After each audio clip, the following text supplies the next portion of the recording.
I mean, hopefully this doesn't require an immediate evacuation.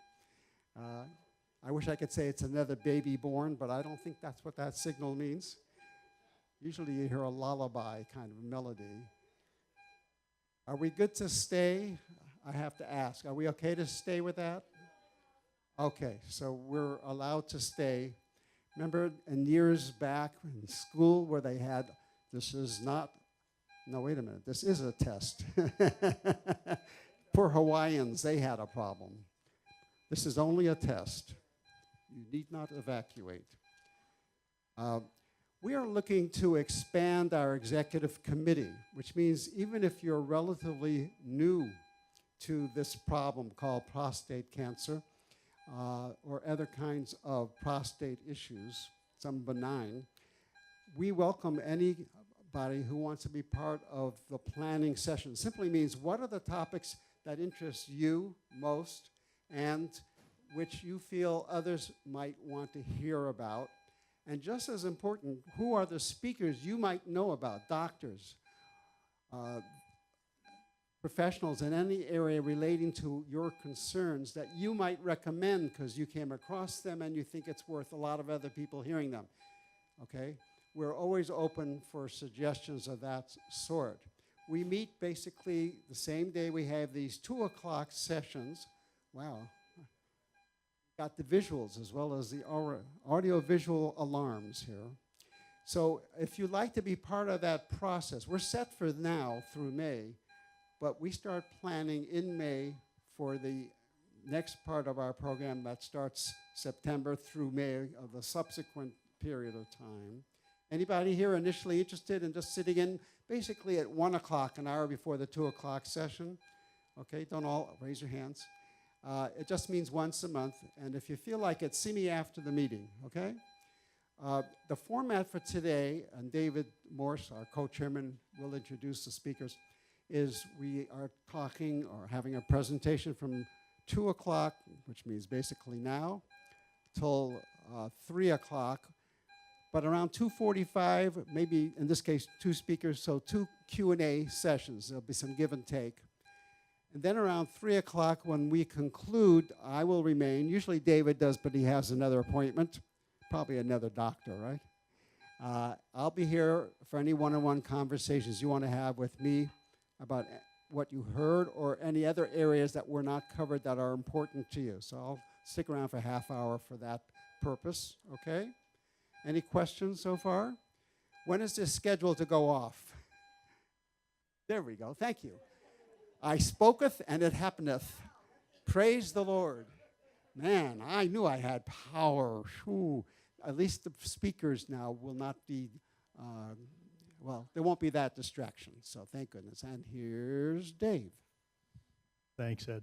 Welcome, everybody, of course, and I'll make my remarks very brief so that we don't get interrupted again. But last year we had a great presentation, I think it was about a year ago, on nutrition from Nora Clemens, and she was just full of information. I know you get a lot out of this. And to assist with the fitness side, I've got Carson Cravett from the health fitness operation of Sarasota Memorial Hospital, and he operates out of the, it's Bee Ridge Road, right? Or Clark Road, I'm sorry. Some of you are members of that, I think, and a number of people ought to look into it. It's a great facility, and in any event, he'll talk a little bit about that. But first, let me introduce Nora Clemens and have you welcome her. Thank you. Thank you, Men to Men, for having me again. I really appreciate the opportunity. Yeah, nutrition is my passion, and I do like to talk to groups about health things, and particularly cancer. It touches everyone. I mean, I've already lost family members to cancer, so there isn't someone that we don't all know, or ourselves, that we're not dealing with this issue. So we want to powerfully use nutrition to help ourselves in this whole process, to either help in the treatment and in prevention, which is even as exciting as the treatment and that part. So today what I wanted to start off by saying is that nutrition is really the solution, not the problem. And so many times we are confused about food, and I realize it is confusing because manufacturers make a bazillion different foods for us to eat now. Back in the day, things grew on the earth, and we knew what we would eat, and food preparation was simple, but now it's very complex.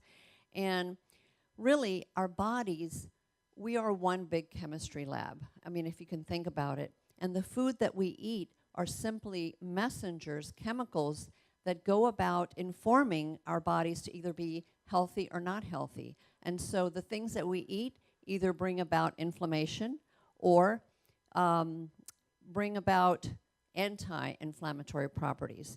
So as you can see here in this circle, there isn't a condition that's not listed that isn't impacted by food, because food brings the messengers that either quells inflammation or brings about inflammation. And so having said that, the thing that we're trying to do is avoid all chronic illness. So how do we do that with food? Let's first talk about inflammation, which is the root of all evil, not money. Money's great, but inflammation, that is really the root of all evil. And, these are the main players in inflammation. Let's talk about sugar for a moment, because sugar is something that from day one, from the moment that we taste it, we fall in love with it. It's our first love. And we become addicted to it. Our neurotransmitters right away start getting manipulated and dictated, and so we feel happy when we get sugar, and then we feel sad when we're lacking sugar. So it's very addictive. I mean, I don't know, you've probably heard about the studies where rats that they addicted to either heroin or sugar, when given the option to either choose heroin or sugar, hands down they always run to the sugar, no matter how addicted they are to the heroin. It just shows that sugar is even more addictive, more powerful in its own way than, things like heroin. So that's a big statement. And the World Health Organization, so this isn't just in our country, this is worldwide, recognize that, sugar's an issue. So one of the things that they came out with was finally recommendations. For the longest time, we just ate it and figured, we shouldn't have it or we shouldn't have that much. Now there are recommendations, and the recommendations are that men should have no more than 9 teaspoons of added sugar, and women no more than 6 teaspoons of added sugar. So just, put that in the back of your head and think about that as added sugar. So that would be what you add to your coffee or tea, or what is in the ketchup that you put on your burger, or, is in the baked beans that you eat, and on and on and on, because sugar is in salad dressing. It's in everything. Just find me something it's not in, that's manufactured. So we want to think about added sugar in terms of how it sneaks into all of these processed and, condiments and foods that are convenience foods. And those are the things that really end up getting us. It's probably not the teaspoons of sugar at the end of the day. And it has nothing to do with natural sugar. So when you think about the natural sugar that are in oranges and apples and strawberries, we're not talking about that sugar. That's natural sugar that comes packaged with fiber and antioxidants and other good things. So we're not talking about that. So it's added sugar. And so we have scientifically proved, I put it at the top of the list because it is inflammatory. And so, look, we're all, sort of in the same boat. We've all tasted sugar. We love it. We're somewhat addicted to it at some level and have to have our whatevers. And so it's really about us finding a way to move it out in the places that we can and really reduce it, because we have to know that this is real. This isn't just, a statement that I made. This is really happening in our bodies, leading to the chronic illnesses that come upon us. Processed foods, I don't have to explain that one too much, but the processing of foods where the nutrients are taken out and other chemicals and additives are put in, those kinds of foods, they trigger inflammation as well. I mean, part of the problem there is the fiber is taken out, the original nutrients are taken out, so now you have a food that maybe tastes good, but is really filled with things that are triggering inflammation. You know, it troubles me that our whole food system is so goofed up in that the way that we farm and raise things, the things that farmers are allowed to put on our food to raise it as pesticides, all ends up in our food. And it ends up in our plate and inside of us. And so, again, more sources of inflammation. So when we or our loved ones get a chronic illness, there is no surprise. We're surrounded, but we need to be smart, and we need to start making action steps to move some of these things out. This is the call to action today. Trans fats. These are artificially made fats that, again, taste delicious in all our prepared foods.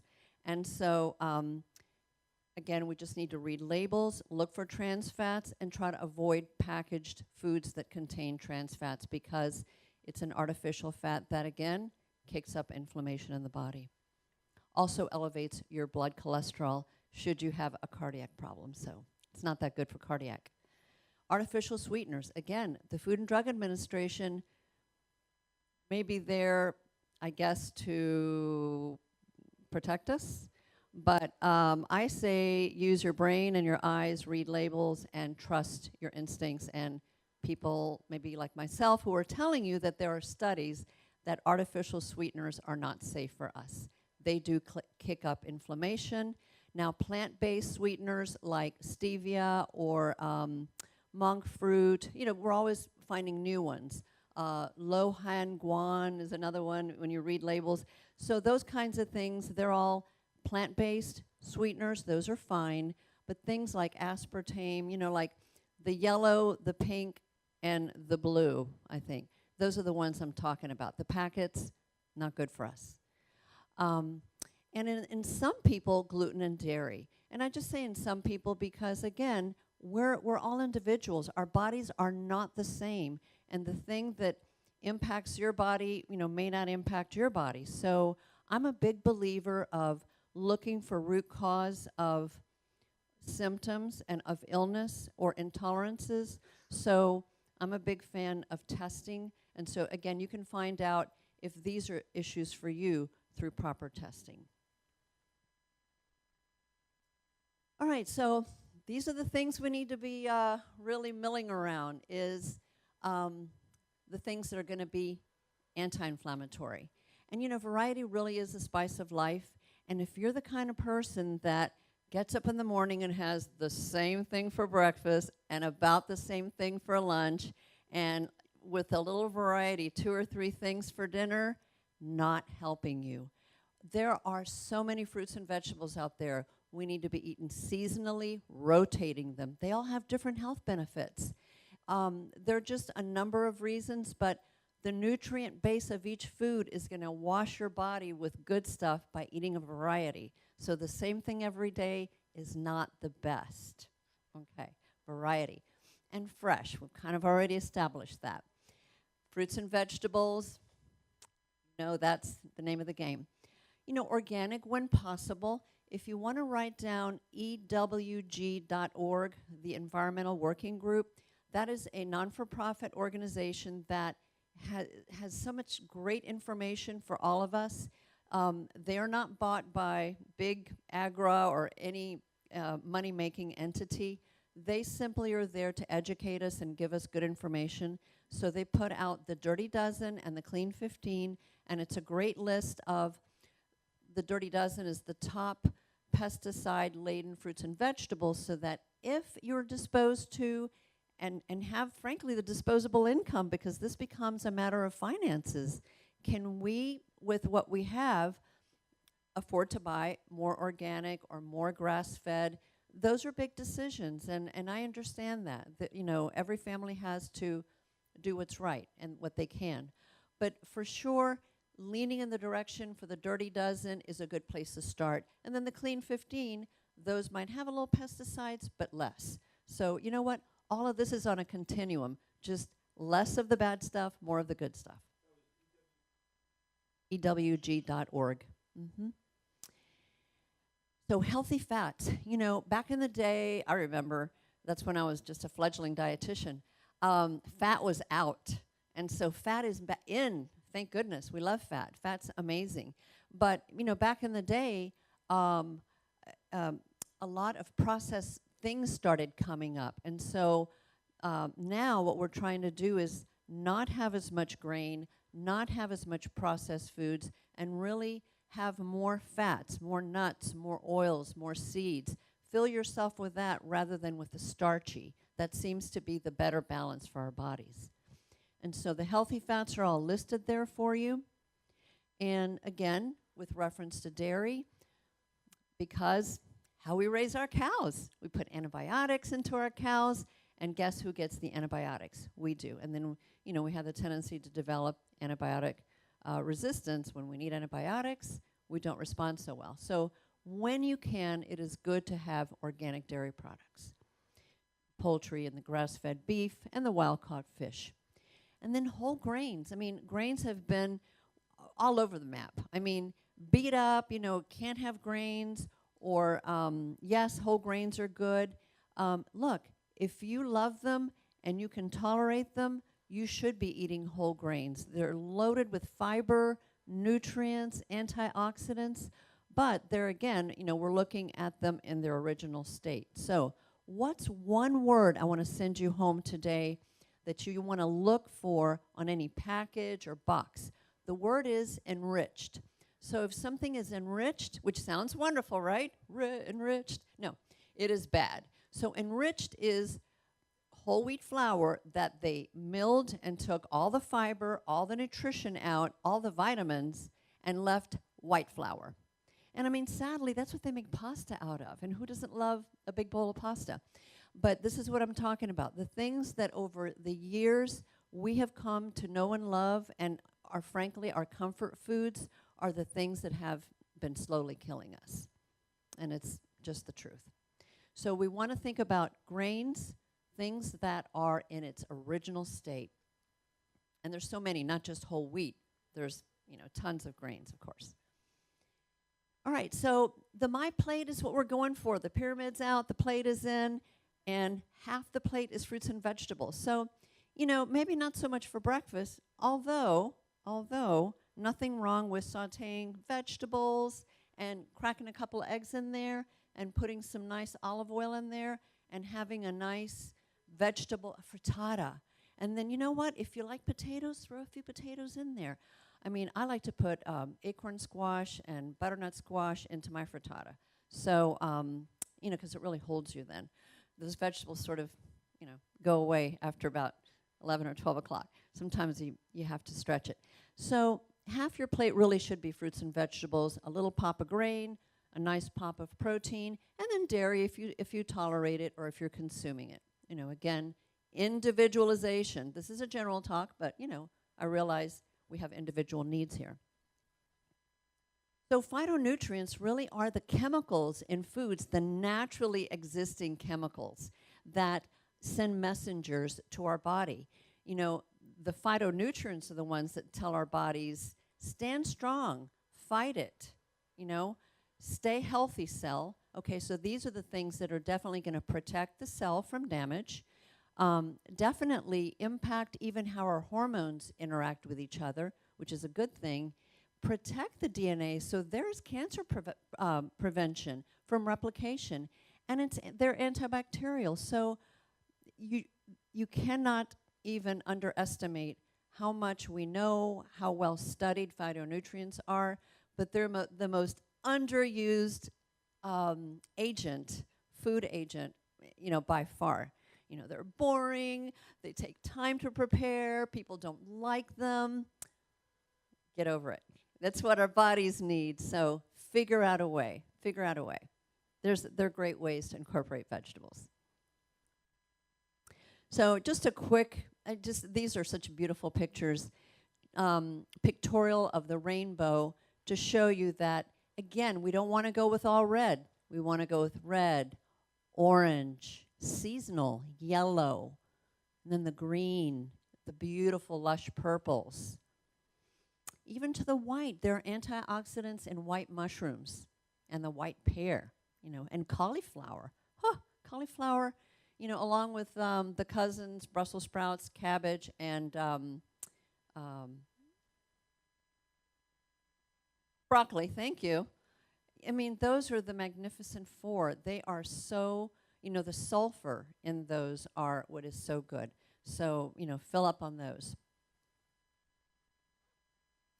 So, as I was saying, food really is information. It washes over our cells. And to tell you that the communication that's happening on a daily basis between those phytonutrients and every cell in your body, I don't want you to underestimate it. I want you to really change your paradigm and think about maybe how you've done things for years and understand that nobody's going to change overnight and it's not expected. But here's what I tell people to do, because we're more willing to add things than to take away. So based on what we talked about today, if you're eating 1 vegetable a day, maybe you could start eating 2 vegetables a day with a goal of eating 3 vegetables a day and so forth. Our requirement for vegetables is really 5 minimal per day, and that's half cups. So that's not a lot. I mean, if you're a real veggie lover, you can just inhale those and down them. And remember, you've got lunch and dinner, so you can split those 2.5 cups into 2 meals. So, and then there's breakfast, if you want to do that frittata. So the point is, we really want to ramp things up and start adding things over time. And you're going to find that when you add things, something's got to go. So you might be able to let something go as you bring something in. And I just really wanted to remind you that even though, and this is a bold statement, but I'm going to say it knowing that this is true, and I want you to take it to the bank. Even though genetically, you might have, I've got cancer in my family, I've got a mother with dementia and memory care right now, I have no inclination to think that I'm going to get either one of those. Not going to do it. You know why? Because I exercise, right, Carson? Yeah. Exercise the demons out. No, exercise. So I exercise. I sleep. I drink water. I try to reduce my exposure. I eat the heck out of vegetables. I prioritize my food because it's part of, my health. So you can change the tide. No matter where you are in this whole process with prostate cancer, whether you're in treatment or getting ready to have treatment, or if it's been that you're post-treatment, you can continue the process of strengthening your body and prevention. Okay, I'm just here to say it boldly, with nutrition. All right, and then, so let's talk a little bit about supplements, because how are we doing? Okay, we're almost there. Because supplements come up quite a bit, and so I believe in supplements. They supplement your diet. So I'm a food-first kind of nutritionist, dietitian. Clearly, I believe that we need to put all the good stuff in first, and then appropriately, we can supplement. Again, yes, you can take a multivitamin. I think that's a great idea. And yes, probably everybody needs vitamin D, because most everybody that's tested is in the tank, and things of that nature. But if you really care, test, don't guess. That's really the best way. And again, when it comes to cancer treatment, that's a very unique time that you need to confer with your doctor and be very clear on what the guidelines are for you at that point in time. I do know that during treatment, supplements are typically not included because they contradict the actual treatment that's being given. So we really need to follow protocols when it comes to supplements and not think that, we know a little bit more than the doctors and the treatment. Really follow the guidelines of your doctor when it comes to abstaining from supplements during the time of treatment. I think that's a wise thing to do.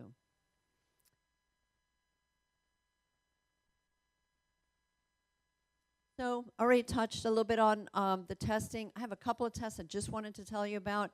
They're both by a company called Genova. They've been around for years. It's a cutting-edge company. The NutriVal is a multivitamin and mineral supplement test. And again, it gives you a report card on where your vitamin and minerals are. The usual tests that our doctors run, they might throw in a vitamin D or something like that, but they're not designed really to test what our vitamin and mineral status is. And then there's the GI effects, which is a stool test.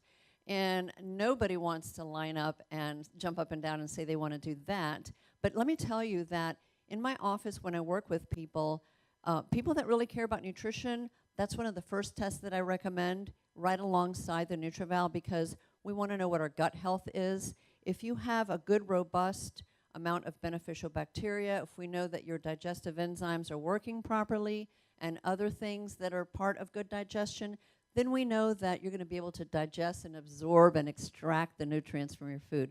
So that's a big deal to know that your GI tract is working well.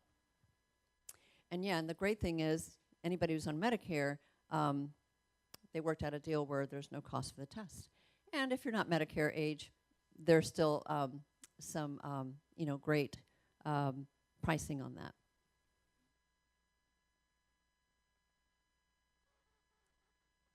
So the NutriVal is a blood and urine test, and then the second one is strictly a stool collection. Yeah. All right, so what I really like to say is elevate this whole idea of eating to a place of importance. Most everybody that I meet with, they will confess, it's time to eat lunch. Let's see, what do we got? And you look around and you scavenge around and you eat what you have, what's there, okay? Maybe not everybody in this room, but that's usually how people roll. Or let me see, where can I run out to pick something up? And when you run out and you pick something up, unless you're super intentional, there are good odds that you're not going to be able to get really healthy food out. So when you elevate nutrition to the place of the same way you take your other medications, if you're on medications, you follow the doctor's orders, or the same way that you have clothes clean to wear when it's ready to, you have to pick something out. The same way that you plan for retirement, the same way that you plan for anything that's really important in your life, if you can shop, plan, and think about what your meals are going to be, you elevate food to that level of importance, that's when all this can begin to happen. But if it's just an afterthought, oh, it's time to eat, what can I grab? It's going to be tough. So we need to have a mind shift of where food belongs in our self-care. And I really have, covered quite a bit of these statements throughout.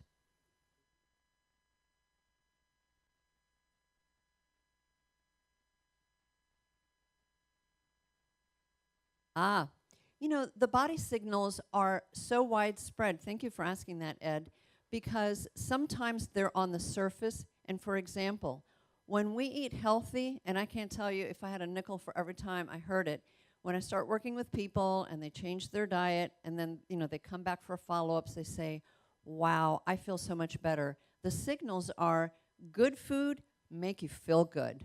And then I often hear the day that people go out and have a binge and ate the old way, and then, they feel like, oh, literally like a truck hit them. So when you're eating healthy, then you eat, not so healthy, you feel it. That's on the outside. Things like a signal. If you get addicted to sweets in the afternoon about 2 or 3 o'clock, because that's when you're dipping, okay, that's because your neurotransmitters are dropping. And what do you think? Carbohydrates or sugars, the minute that you consume those go right to the place that help you manufacture those neurotransmitters that then make you feel all perky and happy again. But guess what? It's a roller coaster. So, you're just propping them up for a few minutes, and then they're going to slide back down. So it's all about getting the good nutrition that's going to keep your neurotransmitters, in that really great place with good solid food. And then you don't have that dip that's going to call you to either have caffeine or sugar to prop them up temporarily. And then on the inside, the signals that are being sent are those that I've been talking about before, which is the chemicals that go to all the cells to make them strong, to the genes to turn on protection or to turn off their predisposition to a particular illness. So again, I don't know if I have the gene for Alzheimer's or dementia or not. I might. But if I'm always exposing my genes to the things that turn off that gene, guess what? Lowering the risks. And that's what it's all about. Very powerful, studied by science, not just making it up. Thank you for asking that question.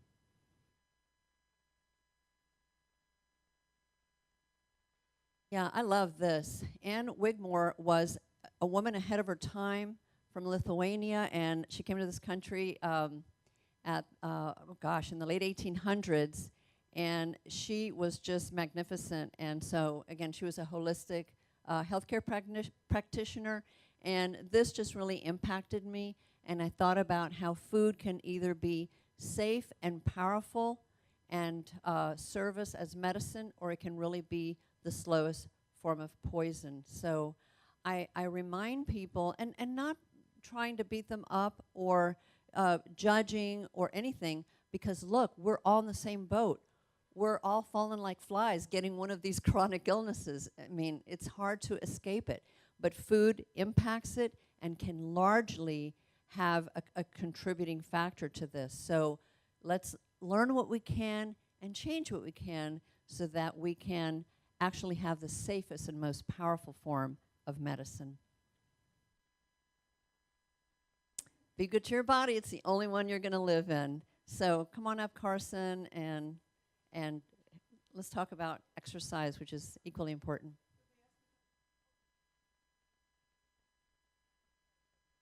Well, yeah.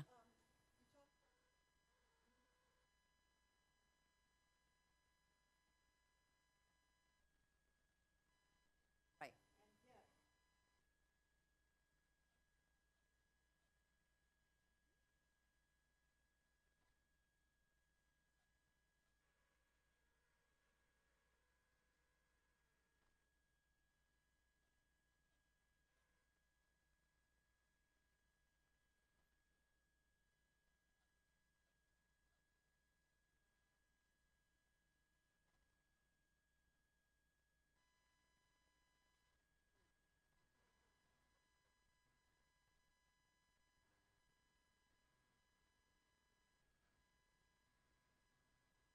So you don't need fat to help with the digesting of the milk product, okay? Not sure if somebody mentioned that, but that's absolutely not true, okay? No. You will get all of the health benefits out of low-fat yogurt that you can get without the fat. The fat really doesn't do anything regards to the health benefits or not. Some of the proponents of whole-fat dairy have just gotten a lot of airtime.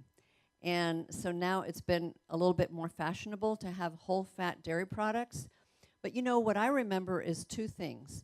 If it's organic, then that cow has been eating grass out on the field. It's grass-fed, right? And so the saturated fat, which is naturally in the dairy, in the fat that's in the milk and the yogurt, is going to be very high in omega-3s and very good for us. Whereas the fat that is going to be in the non-organic cows or just regular dairy fat is going to be more inflammatory and is saturated and is not good for cardiac reasons either. So for people who follow cardiac diets, dairy fat is not good. So see, what maybe is good for one person isn't good for another, but that's not good for cardiac. And if it's not organic, I wouldn't recommend it at all. And if you're trying to watch your weight, that's low-fat dairy is probably the only class of foods that I recommend low-fat. Like I don't recommend low-fat cakes, pies, or cookies, but low-fat dairy is probably a good place because you get all the benefit of the yogurt, but the saturated fat is out and the extra calories. So that maybe you could throw an avocado in somewhere for good fat or a little bit of olive oil, and then you're getting good fat and balance out yumminess and health. How's it going, everybody? My name is Carson Kravik.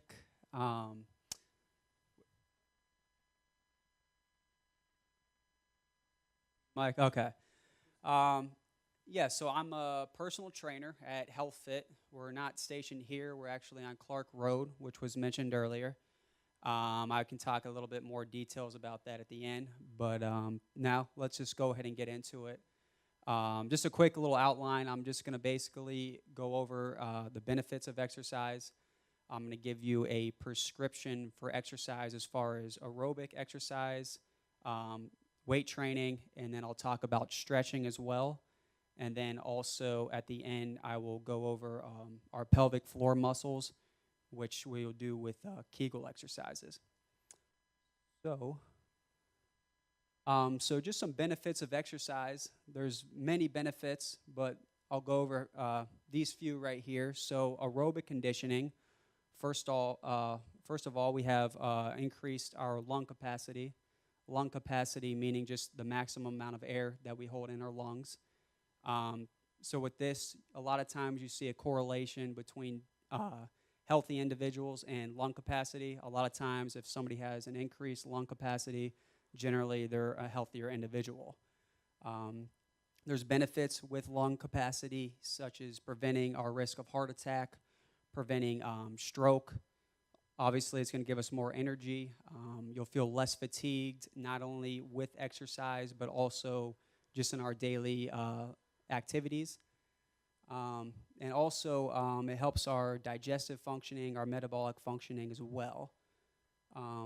Another benefit of aerobic conditioning, you have decrease your BMI, which is your body mass index. Generally, we use body fat mass. That's more accurate. It takes more into consideration. Decreasing your BMI is good, but you will decrease your body fat as well, so that is better. It increases your endurance, obviously, and it lowers biomarkers, meaning, if it would lower our body temperature if we were to have a fever. It can lower our blood pressure, or our cholesterol, things of that nature. Resistance exercise, obviously, when we do weight training or with dumbbells or machines, that's going to increase our strength. It's going to lower our body fat mass and improve our functional activities, just helping us go about on our daily life. And overall, it just gives us a better quality of life. Just exercise, and improves our survival and reduces risk of recurrence. So there's a better chance of longevity in our life. And it helps our mood. It helps our mental capacity. It helps our memory, our focus. Actually, when we exercise, we release endorphins, which kind of gives us that spark, gives us that high. You ever hear of a runner's high? That's kind of what happens when you exercise. You get that high to you. It's overall just helps your mood. So that's just a few. You could go on for a while, but overall exercise, there's many health benefits. All right, so now follow FIT. I'm going to use this principle here for the next couple of slides. FIT is just frequency, intensity, time, and type. So I'm going to use that for our aerobic prescription and then our weight training. So using that FIT for aerobic exercise, aerobic like our cardio, walking, hiking, riding a bike, things like that. Frequency, the amount of times you want to go a week is about 3 to 5 times a week. You want to be about 30 to 60 minutes. This may seem like a lot. If this feels like too much initially, just start light, go 1 or 2 days a week, maybe go 15 to 20 minutes at a time, and gradually want to build up before you can get into that. Intensity, 5 to 7 RPE, which is rate of perceived exertion. This basically means we want our intensity to be moderate to vigorous. Moderate would be like just riding our bike, walking a nice pace, hiking. Usually you use like a talk test. If you're able to talk with somebody and hold a conversation and discuss with them, generally that's a moderate exercise while you're exercising to make sure you're not going too hard. Vigorous would be like 7, so vigorous would just be picking it up a little bit. And it's kind of a feel thing. You know where you are if you feel like you're really fatigued or you still feel like you can do some more. So 5 to 7, again, is moderate to vigorous. Another way we do it at HealthFit is we actually track your heart rate. So when you're using our devices like our treadmills or our ellipticals or our bikes, we can monitor your heart rate. So using your heart rate, you have an ideal range of how intense you should exercise. So what we use for that is a formula we have. It's actually, I don't have it on here, but it's 220 minus your age, and then you take 60 to 90% of that. So say if you're 50 years old, if you're 200, so you take 50 out of 220, which would be 170, and then you take 60% of that, which I believe is 102. I did this earlier. And then 90% of 170 is 148, 150, around that range. So, an ideal heart rate range for a 50-year-old would be about 102 to about 150. So that's another way you can track your intensity when you exercise.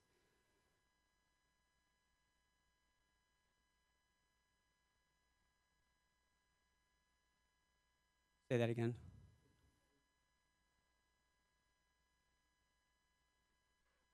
Mm-hmm.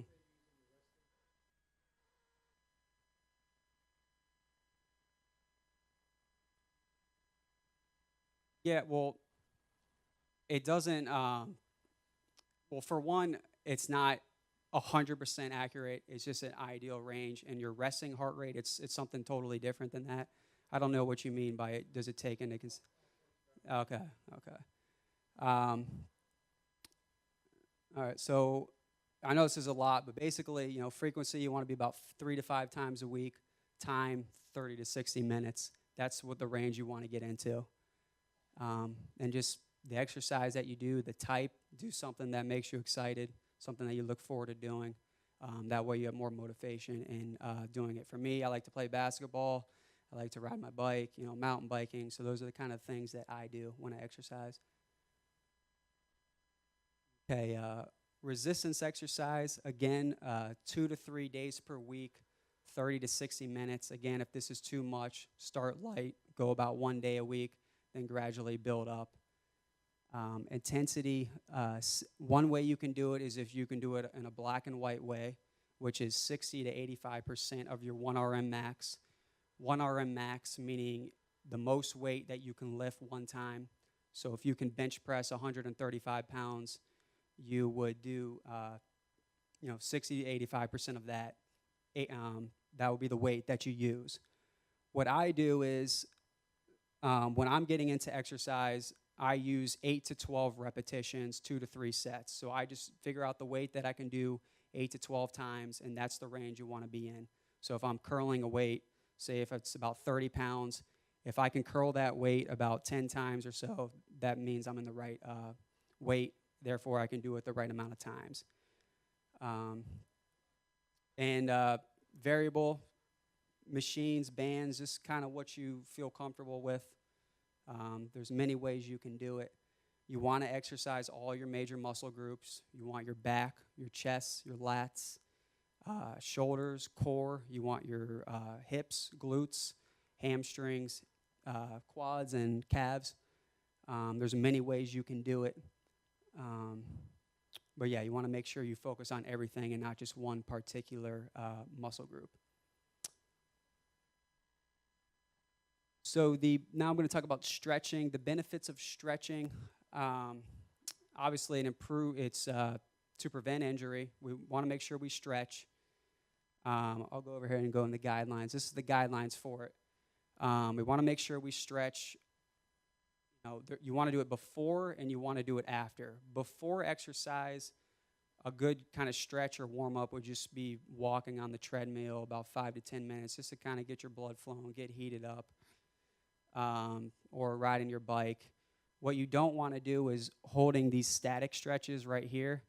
This is more for at the end of your workout. That's where if I were to bend down and touch my toes and hold that, you don't want to be doing those before you work out. Those actually can cause us more prone to injury, and there's been studies that show that you do not want to do that at the beginning. So those type of stretches you do at the end, and before you work out, you actually want to do more body movements. So if you're about to bench press, to warm up for that, you do push-ups. You can do lunges before you do a leg workout. You can do chair squats, stuff like that. And again, you want to stretch all your major muscle groups, and you only want to stretch to mild discomfort.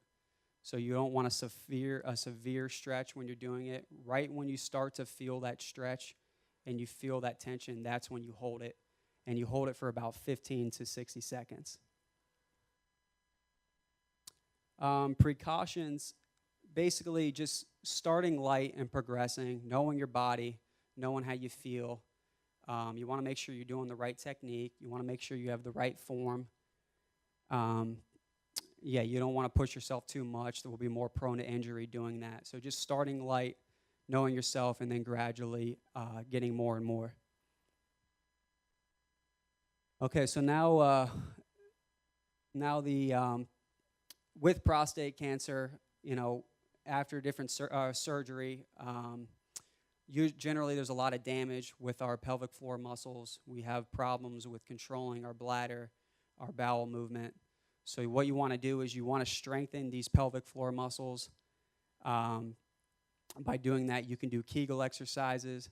So I will go over that briefly. There's many ways you can do this. From what I was told,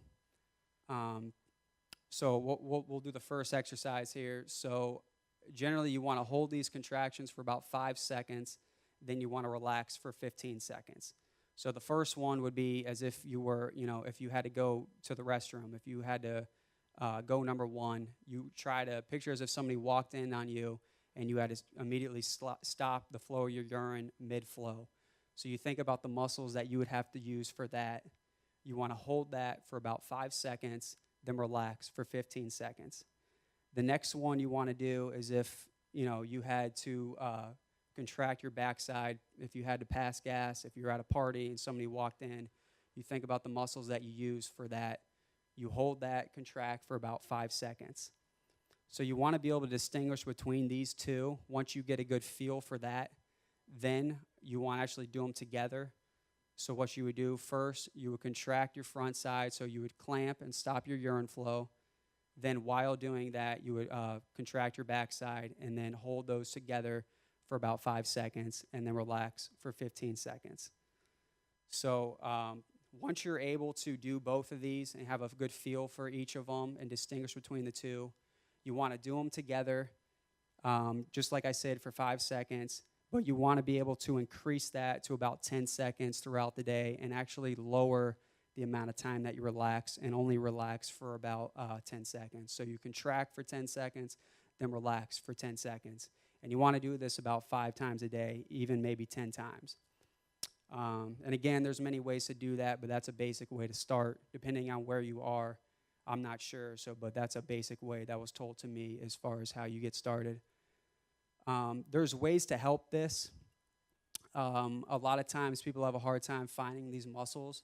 So a couple things you can use biofeedback therapy, and it actually, what it does is it actually places a patch in your pelvic floor muscles, and it will display that on a screen on a monitor, so it will project that. So through that, it actually measures your electrical activity, and you can see whether or not you're contracting the right muscles. So therefore, you get a feel for what muscles you're using by how it's displayed on the computer screen. So through that visual and that feel, you can start, again, getting a kind of an idea of whether or not you're using the right muscles. And you can be aided in this process, with a nurse or a physiotherapist. Another way you can use is electrical stimulation. This is actually places electrode sensors on these pelvic muscles, and it does the contraction for you. So it's almost like an artificial contraction. That way you're still doing these contractions throughout the day, and you're strengthening those pelvic floor muscles, which again will allow you to help control your bladder and also your bowels. So that is about it that I have. And again, we are at HealthFit. We have some programs that we have for anybody that has cancer that is free. I don't know all the details about them. I do not work specifically in these programs. But we do have a couple different oncology classes. I can name a few here. For instance, we have oncology mindful meditation. There's an oncology Tai Chi, an oncology recovery exercise, and these are free. I have a couple cards here if you guys want more information on that. But yeah, so that's about it I have. I might have been throwing a lot at you. If you have any questions, feel free.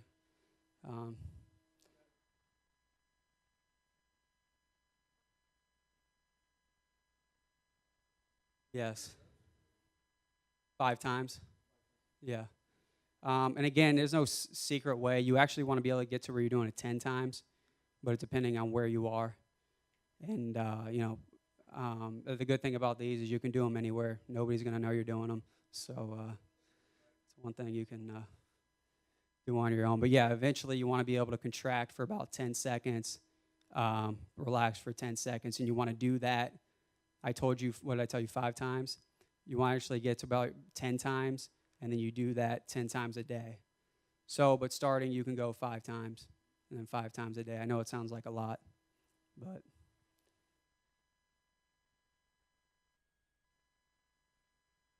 After your catheter is removed, generally you can do those exercises.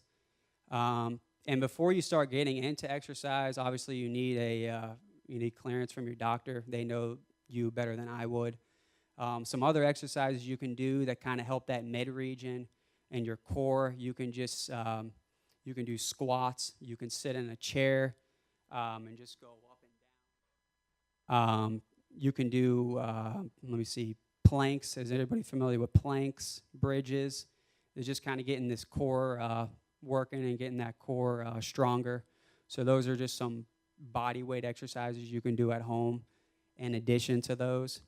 But again, you would need to get clearance. Obviously, your doctor knows you better than I would. So before you exercise, obviously discuss with them. What are we doing on time? All right.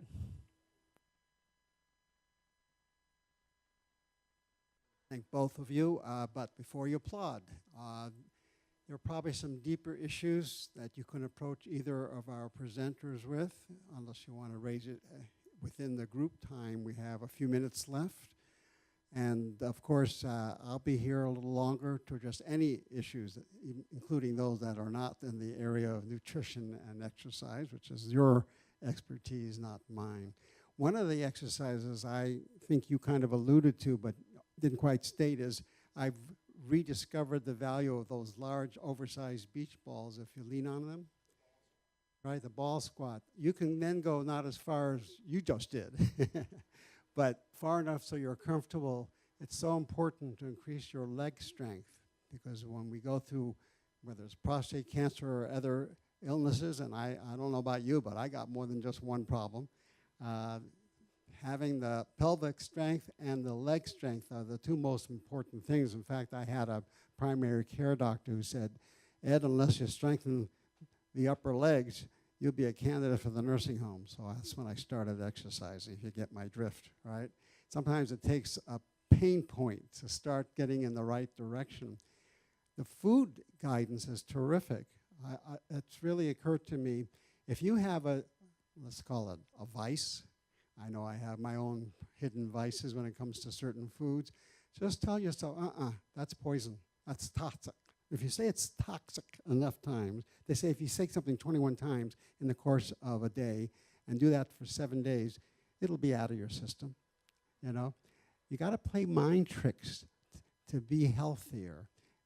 And you obviously have to get in the habit, and I'm the last one to talk about this, good habits, where you do something and you do it again and again, and it becomes essential rather than coincidental, right? That's part of the trick as well. So I appreciate very much your presentation. We are going to have our medical advisor, Dr. Robert Carey, for the session in February. Did everybody get the program for the coming months, once a month on Mondays? It's in the back if you didn't. Right there as we go out in a moment. Otherwise, you can stay for a few minutes to socialize or talk with me or one of our speakers. One last announcement. Yeah.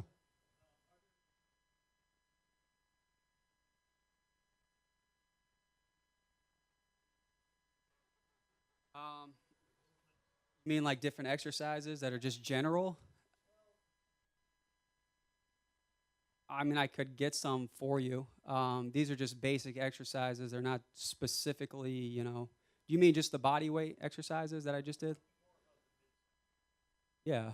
I could give a print or I could email it or however you want to, just to kind of give you some technique and how to do proper form and the time to do it. Sure. Okay.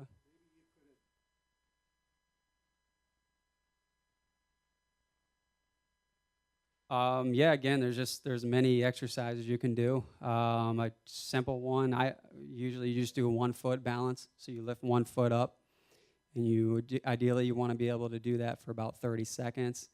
But you want to be by a wall, because when you're starting out, you're going to lose your balance. So if you have to grab on, but then try to gradually get your hand away. There's another one you can do. It's just called a tandem walk. So if everybody can see me, it's just 1 foot in front of the other, and you just gradually go like that. You can also do this tandem stance, same thing, where you just hold it for about 30 seconds, and again, be by a wall when you're starting out. And a lot of times for balance, we actually strengthen our hips. So those exercises like bridges, there's a couple ones you have to lie on the floor. Basically, you're lying on the floor and you lift your leg up a little bit like that, because strengthening our hips in turn will help our balance. This gives us a better center of gravity. So that's a few. Usually what I use at home, the easiest one is just to do 1 foot and try to hold it for about 30 seconds, and then the tandem stance. One more, you can go like this, calf raises in place. Yeah, there's a lot of them you can do. I can give you guys a printout of that as well. So, Want to reemphasize what you said earlier. If you get one-on-one time with PT, it's free. It's under Medicare. I know because I have one left out of 8. I'm concluding now, and they give you your customized individual figure stick type of charts that will help you remember what to do. Most important thing is what you also alluded to. Make sure there are 2 walls, not just one on each side. Do a corridor, especially with those balance exercises, or else you're going to be looking like you're drunk. Yes. All right. Would you address the issue of eating out, foods prepared like soups especially with all the salt, compared to foods made in the home with better nutritional value, but also the fact they're not doing the sustaining of making it survive all day with chemicals in it that'll be able to be scooped out or served at a restaurant? Question was about soups and eating out. In general, though, I want to say when you eat out, just plan on any meal being at least 1,000 milligrams of sodium, just for starters. It's the art of pumping sodium into the food, and it makes things taste just the way we like it.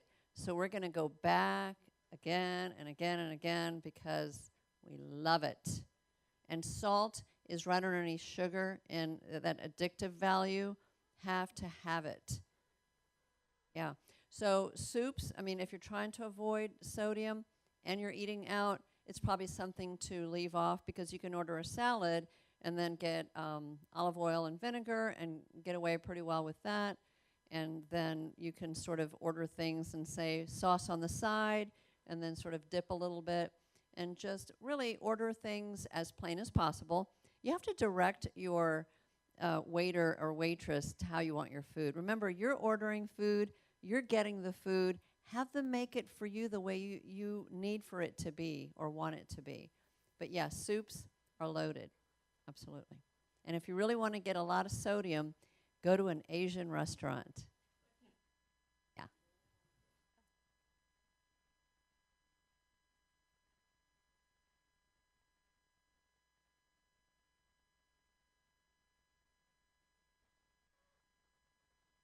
The question is about juices and their value with antioxidants.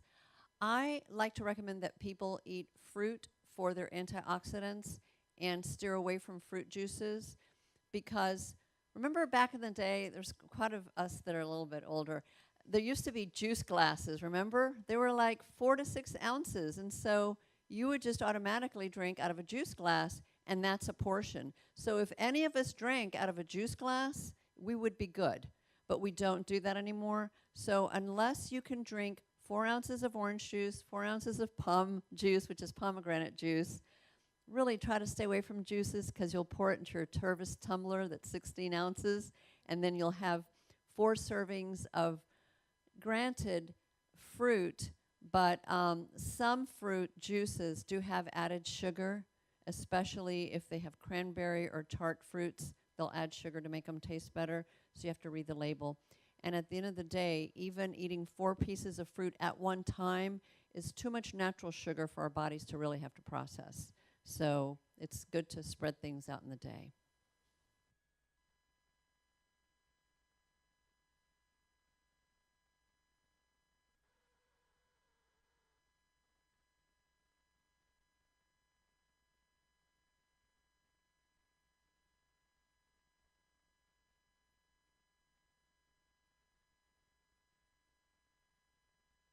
So the question's about fat and about bacon. Oh, man. Who doesn't? Okay. Raise your hand if you don't love bacon. I'm putting you on the spot. Okay. Maybe 1 or 2. It's okay. And again, that's just like an addictive, amazing flavor. Can you tell I like bacon? So bacon is one of those foods that, sadly, it's really high in sodium. And it comes from pork, and it's the concentrated just fat of the pork. And so it's very highly saturated. And saturated fat is typically more pro-inflammatory, will be more inflammatory for our bodies, and also is not good for our hearts. So I would say bacon is something, it should be a treat food. Bacon and daily, those 2 words really shouldn't go in the same sentence, sorry. But it would go on the occasional list because you know what? I didn't say don't have sugar, and I'm not going to tell you not to have bacon, but I would tell you not to have daily bacon. Sausage in the same category, yeah.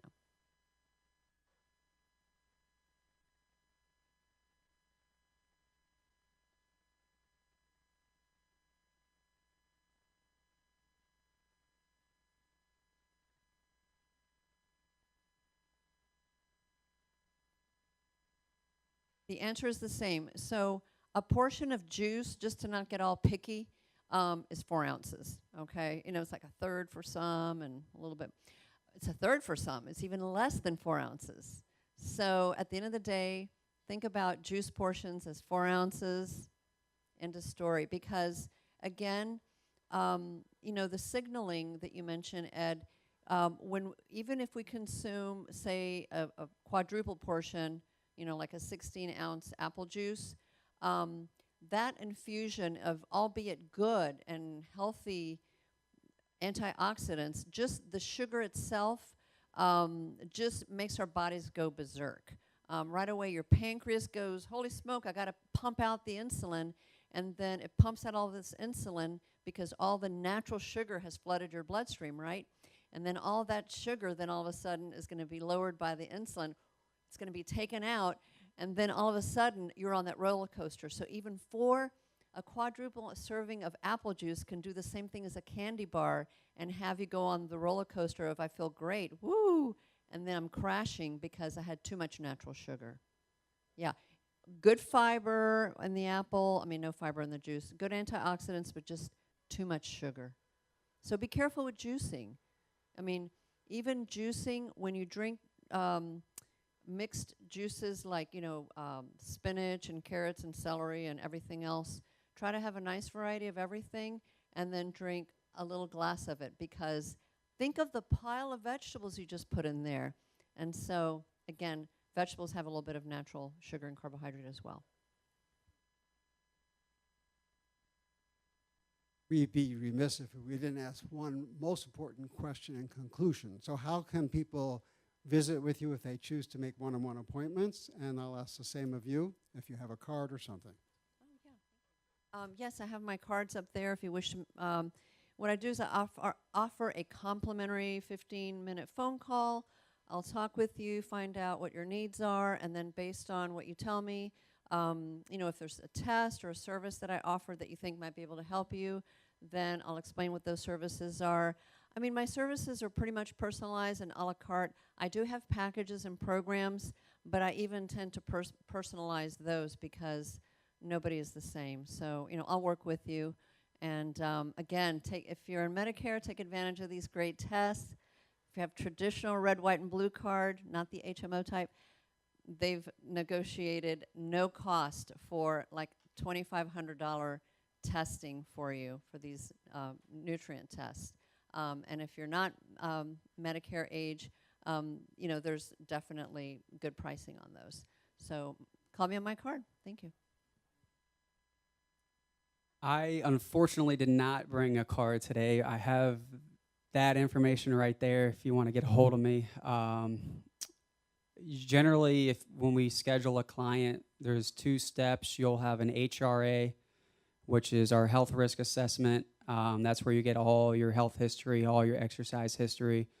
So you do that first, and then you have the next appointment, which is an EPO. That's our equipment program orientation, and that's when we set you up on the machines and kind of go over a program with you.